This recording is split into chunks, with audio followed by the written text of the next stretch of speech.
Olá, um bom dia para você. 9h36. É hora de notícias aqui na TV Canção Nova, nesta quinta-feira, 22 de junho de 2023.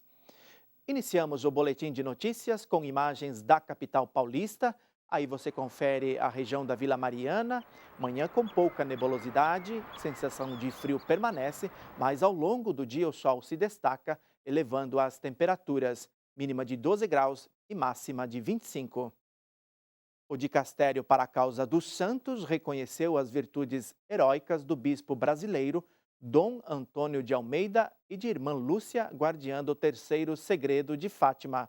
Com isso, os religiosos tornam-se veneráveis, juntamente com outros dois servos de Deus. A promulgação do decreto de veneráveis foi autorizada pelo Papa Francisco. Irmã Lúcia nasceu em Aljustrel em 28 de março de 1907.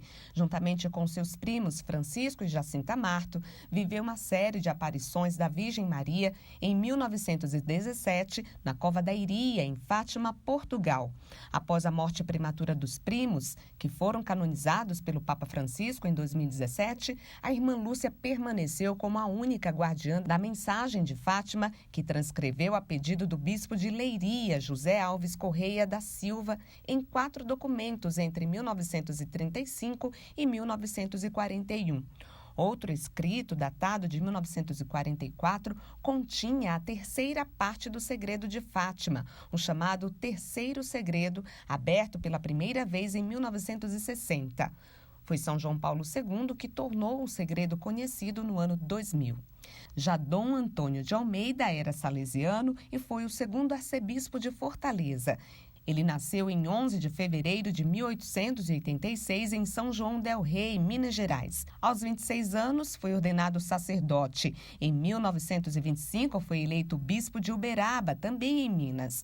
Em Fortaleza, no Ceará, chegou no ano de 1941 e faleceu em 14 de agosto de 1974.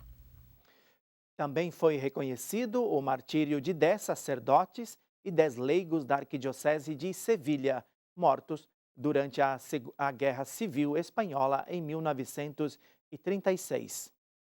Os principais jornais internacionais desta quinta-feira destacam as buscas pelo submarino, a visita do ministro indiano aos Estados Unidos e o encontro do Papa Francisco com membros das obras de ajuda às igrejas orientais. O Vatican News dá destaque ao encontro do Papa Francisco com participantes do plenário ROACO, que é a reunião de obras de ajuda às igrejas orientais. Durante o encontro, Francisco pediu proximidade e caridade para com a Ucrânia e que tragam serenidade para a Turquia, a Eritreia e o Irã. Aos participantes, o pontífice explicou que não estava respirando bem e que ainda está sob efeitos dos medicamentos pós-cirurgia, mas fez seu discurso, pedindo que continuem com a solidariedade efetiva nas áreas feridas do mundo.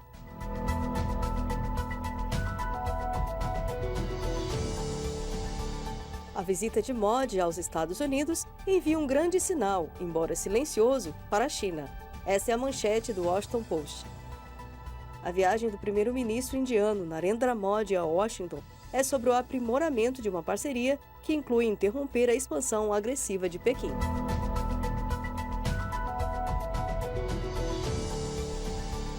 O espanhol El País afirma: está chegando ao fim o prazo para encontrar com vida os 5 passageiros do submarino desaparecido. Os especialistas consideram que o oxigênio disponível no interior do submarino teria sido consumido, mas os destacamentos internacionais de navios e aviões se agarram aos ruídos escutados ontem e continuam as buscas. Aqui no Brasil, o Senado aprovou a nova regra fiscal com alterações. Com isso, o texto volta para a Câmara dos Deputados e tem novidade no PIX, que entra em vigor a partir do ano que vem. O Francisco Coelho tem as informações ao vivo, direto de Brasília. Bom dia, Francisco. Bom dia, Sidney, a todos que acompanham a TV Canção Nova. Foram 57 votos favoráveis à nova regra fiscal proposta pelo governo federal. O relator do texto, o senador Omar Aziz, atendeu o pedido do governo do Distrito Federal e retirou o limite ao Fundo Constitucional do DF. O Fundo Nacional da Educação Básica também foi retirado do limite da nova regra fiscal. Com essas alterações, o texto volta para a análise da Câmara dos Deputados, que terá a palavra final sobre a proposta. A expectativa é que esse texto seja votado já na primeira semana do mês de julho, lá na Câmara dos Deputados, antes do início do recesso parlamentar. E o Banco Central anunciou para abril de 2024 o início do Pix automático. As regras do Pix automático serão divulgadas no mês de setembro e os testes devem ocorrer entre outubro deste ano e fevereiro do ano que vem. Em março, o sistema já deve começar a realizar as primeiras mudanças, mas só vai começar a valer mesmo em abril. O Pix automático vai funcionar como ocorrem hoje os débitos automáticos em conta corrente. Ele deve ser basicamente utilizado para pagamentos de contas recorrentes, como conta de água, luz, telefone, academia e streams. A diferença do Pix automático é a agilidade e a facilidade das cobranças. Atualmente, no débito automático, as empresas devem fazer parcerias individuais e criar sistemas próprios de cobranças com as instituições financeiras. No Pix automático, isso não será mais necessário. Sidney, eu volto com você. Obrigado, Francisco, pelas informações. O aumento de casos de febre maculosa pelo país tem deixado autoridades de saúde em alerta. O Flávio Rogério traz mais informações. Bom dia, Flávio.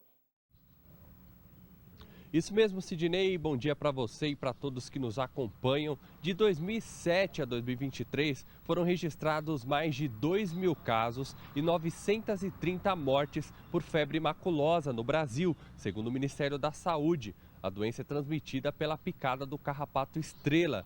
Áreas rurais dos estados do Sul e do Sudeste são os locais de maior incidência. Vamos ouvir agora o infectologista Rodrigo Angerami, que nos traz mais informações.